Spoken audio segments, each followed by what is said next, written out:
حضور علیہ السلام جب تشریف لائے تو اس سے قبل کائنات میں ہر سمت اندھیرا ہی اندھیرا تھا، ظلمت ہی ظلمت تھی اور کفر ہی کفر پھیلا ہوا تھا، لیکن میرے حضور کے چہرے کے انوار سے اتنی روشنی نکلی کہ ہر سمت اجالے ہی اجالے ہو گئے۔ شیخ سعدی کی ربائی ہے نا، بالغ العلا بکمالہ ہی، تو اس میں دوسرا مصرع ہے کشفت دجا بجمالہ، تو اس کا مطلب یہ ہے کہ حضور کے چہرے کی چمک سے ساری ظلمتیں مٹ گئی۔ آفتاب زندگی کی ایک شعاع اولی، نور سے تیرے فلک روشن درخشاں ہے زمیں، تیری ہستی روشنی کا ایک حسین مینار ہے، ہر کرن جس کی نشان منزل دنیا و دیں، تیری نظروں نے تراشے ظلمتوں سے آفتاب، پاؤں تیرے چوم کر ذرے بنے ماہ مبیں، اے غریبوں کے سہارے اے یتیموں کی مراد، محسن انسانیت تجھ سا کوئی نہیں۔ تو گویا حضور علیہ السلام کا جمال، حضور کا حسن کائنات کو روشنیاں دیتا ہے، اجالے بانٹتا ہے، نور بکھیرتا ہے۔ کائنات کے سارے اندھیرے ان کے جمال کی چمک سے ختم ہو گئے اور ہر سمت اجالا ہی اجالا ہو گیا۔ ناگہاں ساکن ہواؤں پر روانی آ گئی اور چمن کے پتے پتے پر جوانی آ گئی۔ آج زانوئے ازل نے صبح پہ انگڑائی لی اور مسکرا کر ایک کرن نے ہاتھ میں شہنائی لی۔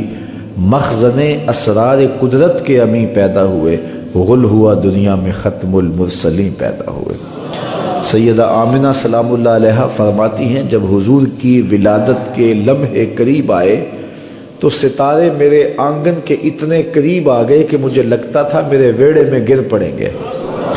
اور فرماتے ہیں جو ہی حضور کی ولادت کے لمحے آئے، سیدہ آمنہ سلام اللہ علیہا فرماتی ہیں خرج منی نور ادا لہو قصور الشام، میرے بطن سے ایسا نور نکلا، اس کی روشنی اور اس کی چمک اتنی تھی، میں یہاں بیٹھی مکے میں تھی، شام اور بصرہ کے محلات مجھ کو نظر آنے لگے۔ یہ سیدہ آمنہ کا قول ہے سلام اللہ علیہا کا، اس کا کوئی بھی انکار نہیں کرتا، تمام مکاتب فکر کے لوگ اس کو مانتے ہیں، تسلیم کرتے ہیں۔ اور پھر اجالے ہی اجالے پھیل گئے، نور ہی نور پھیل گیا۔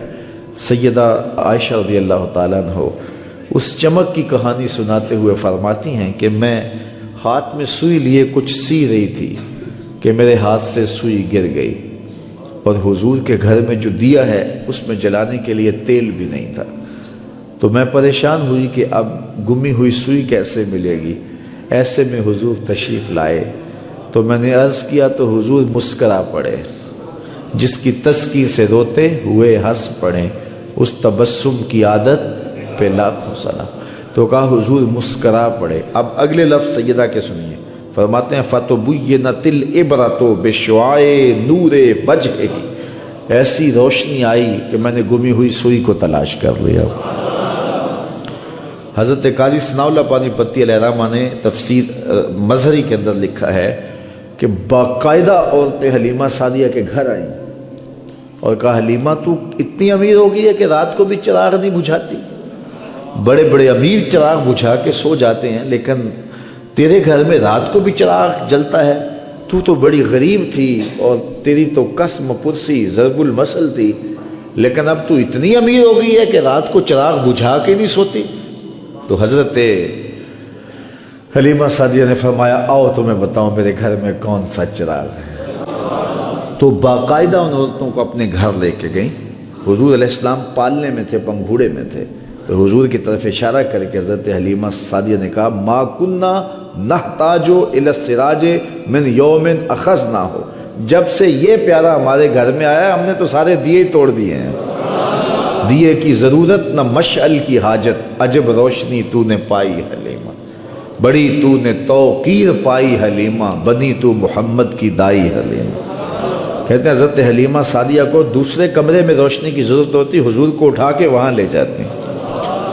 اور پھر انہیں جب بھوک تنگ کرتی حضور کے چہرے کو دیکھ لیتی، بھوک بھی مٹ جاتی، پیاس بھی مٹ جاتی، اندھیروں میں چراغاں بھی ہوتا،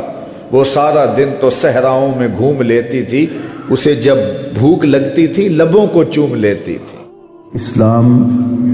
امن کا داعی ہے اور امن کے فروغ کے لیے کوشاں ہے۔ اسلام کا مادہ ہی سلامتی سے ہے،